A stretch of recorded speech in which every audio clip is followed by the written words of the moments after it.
Welcome to the Slop Farm. Enjoy the video. In this video, I will show how to make homemade gum. Heat the gum base gently with corn syrup and glycerin, stirring until it softens. Remove from heat and fold in flavor and powdered sugar until manageable. Transfer to a silicone mat, knead for texture, and adjust sweetness or chew by adding more sugar or a touch of oil. Cut, shape, and let set before enjoying your fresh homemade gum. Warmly keep the heat low so the gum base melts smoothly without scorching and losing flavor.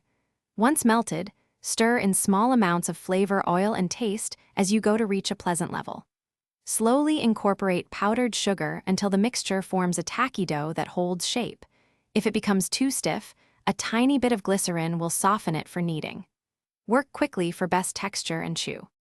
After kneading until smooth and elastic, roll your gum to desired thickness and cut into pieces with small cutters or a knife for consistent shapes. For thinner gum, try about 3 to 4 millimeters for easier chew, and thicker pieces for longer lasting chew. Place finished pieces on parchment to set briefly before storing. Keep gum in an airtight container in a cool place to maintain freshness and flavor for several weeks. Thanks for watching. Consider subscribing if we helped you today.